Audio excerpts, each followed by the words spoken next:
Hello, welcome. My name is Tom Carnell. This is Carnell Knowledge, and you've landed, my friend, on one of my special weekend episodes. I've been doing these as of late.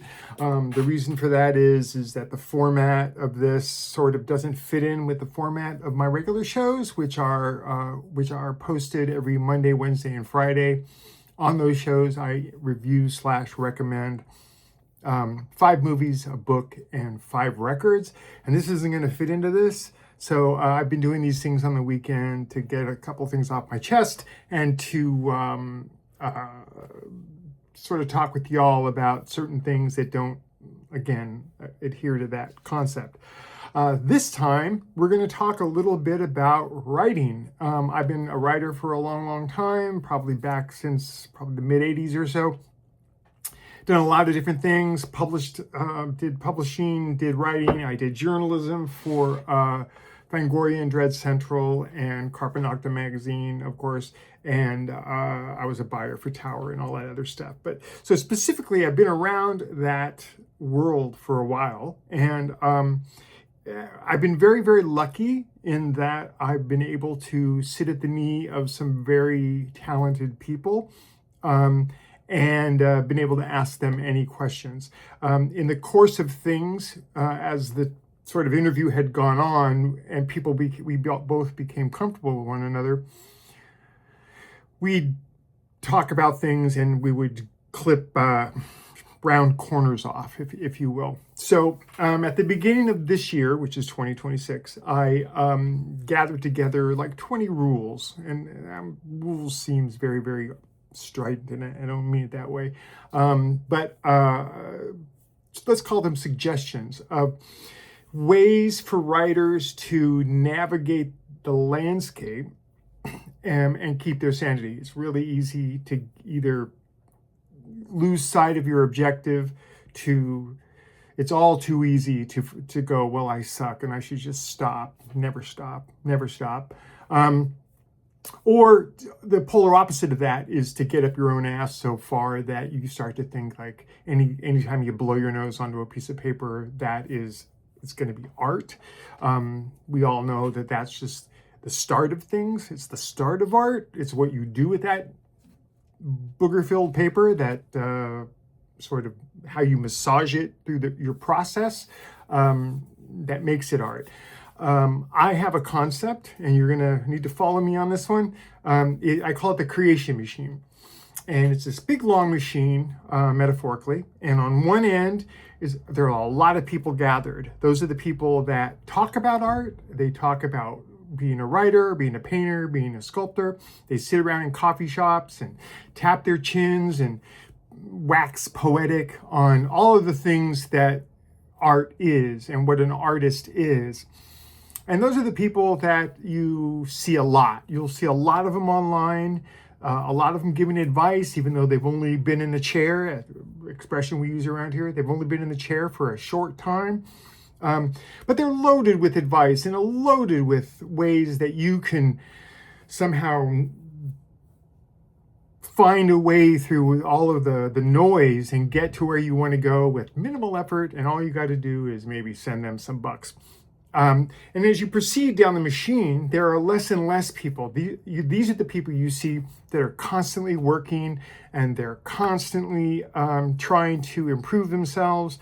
And as you rumble along, these are the people that actually have found the way that they're going to operate, and they're putting pen to paper, brush to canvas, use the medium that you would like, and they're actually creating things. And then as you get towards the end, those are the people that you'll see gathered around who are actually finishing projects. Everyone starts a project, very few people finish. So these are the people that finish the project. At the end of the day, they find themselves at the end of the creation machine, and there they have their product in hand. The talk is over. The digging the ditch of making the product is over.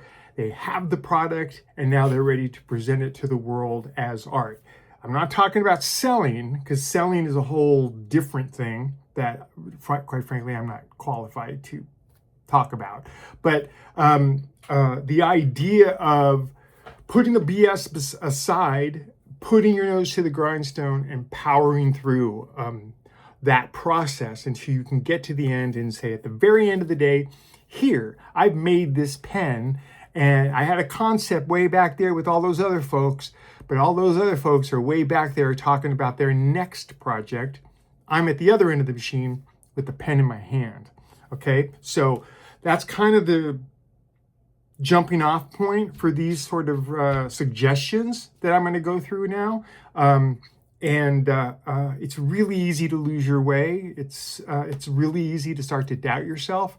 It's really easy to say that, no one wants to hear what I have to say. Or there's a famous line that I always quote at this point in the conversation about how, yes, everything has already been done. There's only 60, 68, 69, 70 stories that can be told. The difference is they haven't been told by you. On the last special, I talk about how we are all mirrors of our experience. And that is kind of what I'm talking about. The concept of a story that we've seen 1,000 times, boy meets girl, boy loses girl, boy gets girl back. That passed through the series of filters that is you and your experience is what makes the end product all the more special. It gives insight. It's the fact or the point where the reader or the viewer of the art will go, that rings with me. I have felt that way, and it starts to resonate within them. We good? Okay, good. So we're going to go through this list of 20, and these are all, by all means, not the 20, but they are some 20. These are things that I've thought about over the years, and I've sort of written down, and I've gathered them together, and we're going to go through them. I have just a couple pages of notes, unlike a regular show where I have a ton of notes. I just have a couple pages of notes. The first one, I'm going to read it, so bear with me. The only person you have an obligation to is yourself. If what you create doesn't fulfill something in you, if you don't honestly feel that it's the best you can do, then you don't deserve to call yourself an artist. If you're just half-assing it, or if your gut is telling you to do this, but you think the market or one of those people at the far end of the creation machine is telling you that you need to do this or you need that. Forget that guy. If your heart is telling you what to do, that is that is your only God. That is who you should be listening to. Look, here's some really ugly truth. You ready? Odds are the world is not going to care. They're not going to think that paper that you blew your nose onto is so special. So my question to you is, given that, why aren't you swinging for the fences? Why aren't you doing exactly what you want to do? Not because you think it will sell. Forget about that. That's someone else's problem. But why are you not doing exactly what you want in order to achieve the thing that you want to create? Right? It's so easy to go like, oh, well, for a while there when we were doing Carpe Noctem, I used to get so many letters and stuff that would say, vampires, I'm doing a vampire book. Everyone was doing a vampire book. One or two of them did very well. Anne Rice made quite a decent living. One of these, the last special, I talked about George R.R. Martin and Fever Dream. A couple of people did it really, really well, and they did well by it. But a lot of people, I'm just going to say this. At one point in Carpe Noctem's history, I got a binder full of stuff, and on the cover was drawn this lovely picture, and it just said two words: vampire haiku. Yeah. So forget all that. Forget what you think is going to sell and just tell the story. Tell the story that you feel in your heart. Tell the story that you are, again, passing through that series of filters that are your experience. Yeah? So if you're just fucking around and you're just trying to sell some stuff, get rich and get famous on TikTok, then do as Jack Ketchum, the great Jack Ketchum, aka Dallas Mayer, said something that I always quote, and that is this: if you're in this game for fame or fortune, do us all a favor and fuck off. And I really feel that in my heart. So, moving on to number 2. Never respond to a critic. Everyone is entitled to love, hate the work. As long as you are satisfied with it, then that's all that matters. Suddenly, it doesn't matter whether people are, you want people to like your stuff, but if that's what is the be all end all for you, you're in the wrong game. Do it for your heart, do it for your mind, do it for your soul, and the rest of it will come along. It's like Parliament Funkadelic said, free your mind and your ass will follow. Yeah? Okay, number 3, be honest on the page/canvas so that you can be honest with yourself and vice versa. If you're not being honest in your work, then why should anyone listen to you? If you're just spinning yarns and none of it is resonating with you, you're just putting the pieces together that you think other people are going to like, then why are you wasting everybody's time, including, and most importantly, your own? Okay? Number 4, take all concepts of success, monetary or otherwise, and put them in a drawer someplace.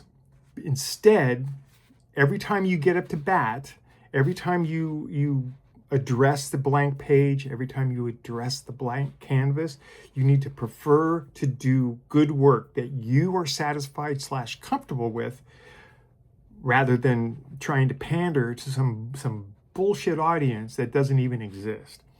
Number 5, stop taking constructive criticism from people who have never constructed anything. Everyone will tell you. I have a good friend of mine. He's never written a page in his life, but I made the mistake of giving him something of mine, and he was loaded with ideas. All of them were born out of what he thought he should be saying, as opposed to, yeah, you know what? I've been there. I've walked that road, and I know of which I speak. It was pure conjecture on his part, and it did me zero good, except made me feel like crap for a couple of weeks. It's fine at some point in your process to get that kind of feedback, to give it to people, their so-called regular Joe, who's going to give you an honest opinion from other regular Joe's perspective. But early on in the process, if someone's never written anything, then, yeah, they're entitled to their opinion, but it doesn't mean you have to listen to it. Because odds are they don't know what they're talking about. And that sounds probably meaner than I mean it to, but there you go. Number 6, also stop listening to people who don't operate in your medium when they try to help with the work or whatever passes for your career. If you're talking to I notice it in visual artists, that they all hang out together and they're all sort of in this club and they all help each other. But as soon as I walk up, and no matter what my background is, if I walk up and I go, oh, well, I write novels or I write stories, somehow I'm not in that club. And I think that's wrong. I think that sculptors should hang out with painters. Painters should hang out with writers. Writers should hang out with poets. Poets should go over there. But my point being is, it's the same. It's all the same. The process, capital P process, is the same. Whether you're a painter, you're a sculptor, you're an artist, you're a musician, it's all the same. The ushering of an idea from concept through putting the screws to it so that it fits in with your vision until you finally have a finished product is the same. Over the years, I talked to all kinds of different artists during the Carpe Noctem and Fangoria and Dread Central days. And all of them, I started to notice, it's all kind of, yes, your tools are different, but the idea, the capital C creation was all the same. Be it visually, be it auditorily, be it Any one of 1,000 things. It's the same process of creation. It's just that you're using different tools. Number 7, when you make a commitment or a deadline, keep to it. Even if you just have to email someone and check in to negotiate a good one. Don't leave your people hanging. I can't tell you how many times I have talked to someone. I'm usually pretty anal retentive about this kind of stuff, where it's like, I will deliver this to you on Thursday at 5 o'clock.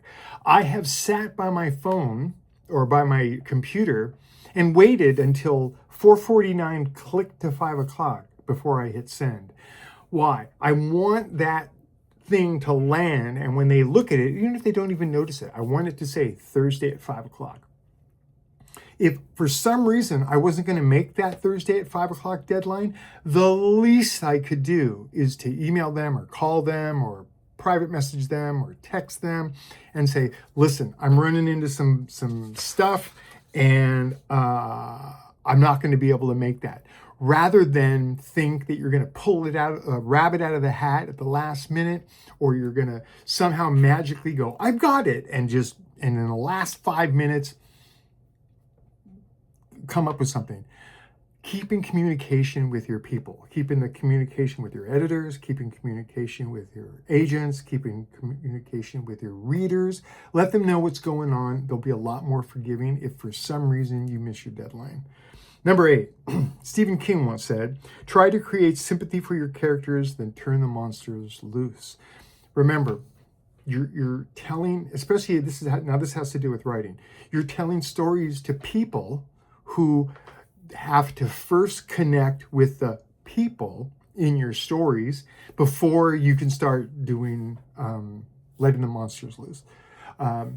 Everyone in writing, especially, everyone wants to get to the good stuff. Everyone wants to get to the fight scene, and everyone wants to get to the monster tearing the door down. But if we don't give a shit about the people in the fight or the person behind the door, then none of it matters.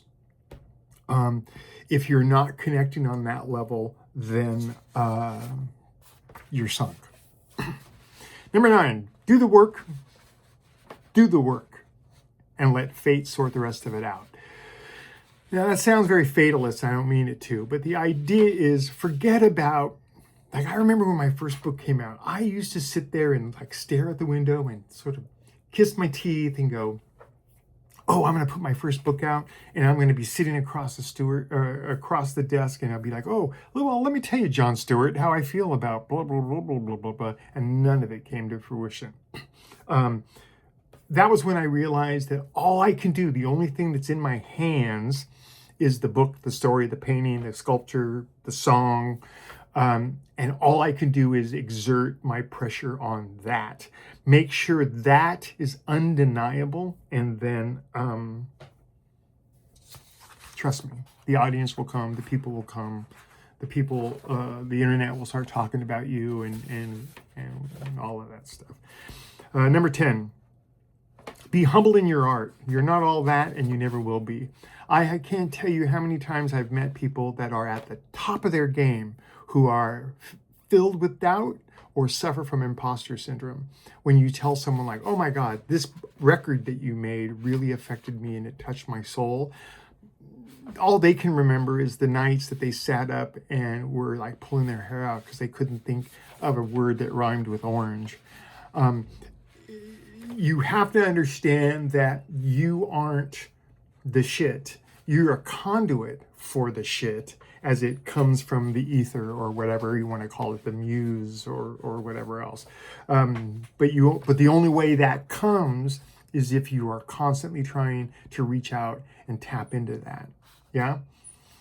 Number 11, be responsible for the overall look and feel of your work and take ownership of that. Remember, it's no one else's name. It's not my friend who's going to tell me what he thinks I should do in my story. It's my name that's on the header or it's on the cover. It's your name that's on the bottom of the painting or in the song, music and lyrics by. That's the only thing that matters. Listen to other people, listen to what they have to say, evaluate their input, but at the end of the day, It's you. It's all you. You know what it is, and stop bullshitting yourself into thinking that somehow it's not you, that somehow you're not the arbiter of what is put onto the page and what gets left off. This is a big one.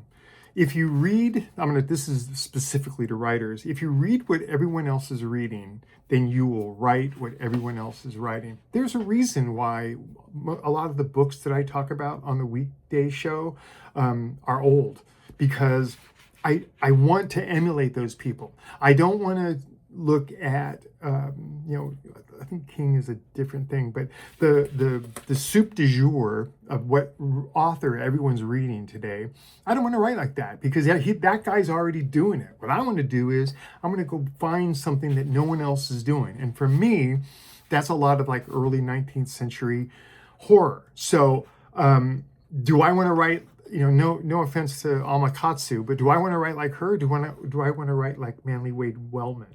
Do I want to write like Robert E. Howard? Again, if you're constantly filling your head with the stuff that everyone else is, which is what most of book talk is, and most of the book side of the internet is them saying, look at the latest and greatest. Look, this just came out. I don't care. A lot of things come out. If you want to see what I'm talking about, go to any used bookstore. I do tours a lot of times on this channel, and those bookstores are full of books, and every one of those books had a person behind it who thought that they were doing the right thing. My thing is all I can do.